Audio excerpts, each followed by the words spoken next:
नमः शिवाय। शिव महापुराण रुद्र संहिता सतीखंड अध्याय 26। दक्षनो शिव साथे विरोध। ब्रह्मा कहेवा लाग्या, पहला प्रयागमां एकत्र थयेला मुनिओए एक महान यज्ञનું આયોજન કર્યું, જેમાં સહકુટુંબ હું પણ જોડાયો। અનેક શાસ્ત્રોના જ્ઞાનકાંડ ઉપર વિચાર થયો। પોતાના ગણોની સાથે શિવજી પણ સતી સહિત તેમાં આવ્યા।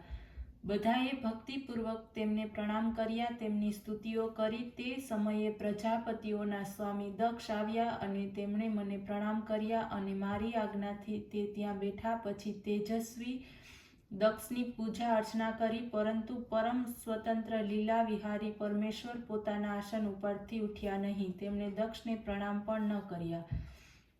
દક્ષ ક્રોધે ભરાયા। તેમણે સભાની વચ્ચે જ બધાના સાંભળતા જ શિવજીને ન કહેવાય તેવા શબ્દો કહ્યા અને કહ્યું કે હે પાખંડી, દુર્જન, પાપશીલ, બ્રાહ્મણ નિંદક, હંમેશા સ્ત્રીમાં જ આસક્ત રહે છે। સંબંધથી મારો જમાઈ હોવા છતાં પણ તેમણે મને પ્રણામ કર્યા નથી, તેથી હું તેને શાપ આપીશ। હે બ્રાહ્મણો અને દેવતાઓ, તમે બધા સાંભળી લો। હું તમને આપણા બધામાંથી બહિષ્કૃત કરું છું। તેઓ આજથી દેવતાઓની સાથે પોતાનો ભાગ પ્રાપ્ત નહીં કરે। આ સાંભળતા જ નંદીશ્વરની આંખો લાલ થઈ ગઈ।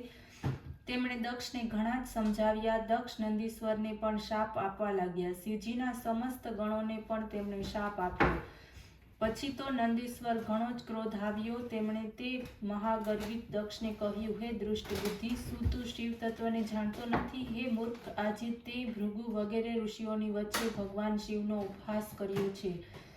તેથી શિવજીના પ્રભાવથી હું તને શાપ આપું છું કે તમે બધા બ્રાહ્મણો વેદનો સાચો અર્થ જાણવાને બદલે તેના અર્થવાદને જ મહત્વ આપનારા થાઓ। જ્યારે ક્રોધે ભરાયેલા નંદીશ્વરે આ પ્રમાણે બ્રાહ્મણોને શાપ આપ્યો ત્યારે હાહાકાર મચી ગયો। દક્ષે તો પહેલા શંકરને શાપ આપ્યો જ હતો। ભગવાન શંકરે નંદીશ્વરને સમજાવતા કહ્યું, હે મહાપ્રજ્ઞ, તમારે ક્રોધ કરવો નહોતો। હું બ્રાહ્મણ અને વેદને શાપ ન આપત। તમે આ વાતને યથાર્થ સ્વરૂપે જાણી લો કે દક્ષનો શાપ મને લાગ્યો નથી। હવે તમે શાંત થઈ જાઓ। ભગવાન આ પ્રમાણે કહ્યા પછી નંદીશ્વર શાંત થઈ ગયા। શિવજી પોતાના સર્વ ગણોની સાથે લઈ પોતાના ધામે પહોંચ્યા। હવે પ્રજાપતિ દક્ષ શિવની નિંદા કરવા लाग्યા। હે નારદ, મેં તને દક્ષ અને શિવ વચ્ચેનો કલહ કરી સંભળાવ્યો। હવે જે રીતે દક્ષને શિવજી દ્વારા જે શિક્ષા મળી તે આગળ કહું છું, તે ધ્યાનથી સાંભળો। અધ્યાય 17। દક્ષ યજ્ઞ। બ્રહ્માએ નારદને કહ્યું પછી મનમાં આ વાત રાખીને કનખલ ક્ષેત્રમાં પ્રજાપતિ દક્ષે ઘણો મોટો યજ્ઞ કર્યો, જેમાં ભૃગુ વગેરે તપસ્વી ઋષિઓ ઋષદ્વિજ હતા। બધા ગંધર્વો, વિદ્યાધરો, યજ્ઞો, આદિત્યો અને બધા નાગોને દક્ષે આ મહાયજ્ઞમાં આમંત્ર્યા હતા।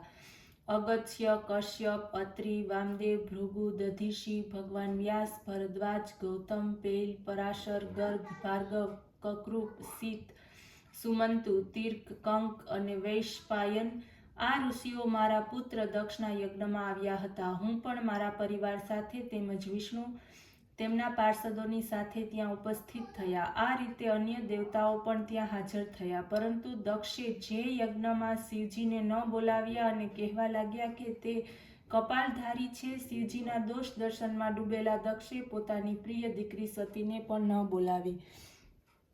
શિવભક્ત દધીસી ઋષિએ શિવને ન જોયો। તેમણે દેવતાઓને પૂછ્યું કે ભગવાન શિવ કેમ નથી?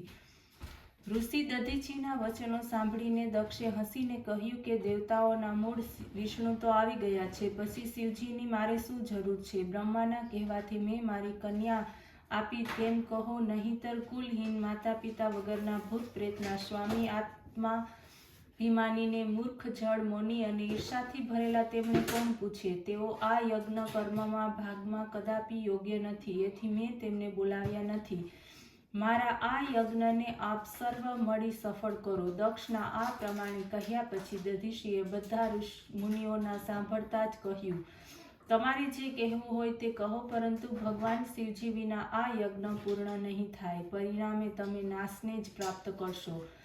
એ પ્રમાણે કહી દધીચી ઋષિ યજ્ઞમાંથી ચાલવા માંડ્યા, પોતાના આશ્રમમાં પહોંચ્યા. આ પ્રમાણે જેટલા શિવભક્તો આવ્યા હતા તે બધા જ દક્ષને શાપ આપતા પોતપોતાના આશ્રમમાં ચાલ્યા ગયા. દક્ષ હસવા લાગ્યા. પછી તેમણે બીજા મુનિઓને કહ્યું, શિવભક્ત દધીચી ચાલ્યા ગયા તે સારું થયું. હું તો બહિષ્કૃત કરેલાઓ મારા યજ્ઞમાં આવે તેમ ઈચ્છતો જ નથી. વિષ્ણુ વગેરે સર્વ આ બધા વેદના વક્તા છો. મારા યજ્ઞને સફળ બનાવો. દક્ષની વાત સાંભળતા દેવતા અને મુનિ શ્રેષ્ઠો શિવની માયાથી મોહિત થઈ ગયા. તેમણે દેવતાઓની પૂજા આરંભ કરી. હે મુનિ શ્રેષ્ઠ નારદજી, દક્ષના શાપથી કથા મેં તમને કહી સંભળાવી. હવે યજ્ઞ વિધ્વંસની કથા સંભળાવું છું. ઓમ નમઃ શિવાય.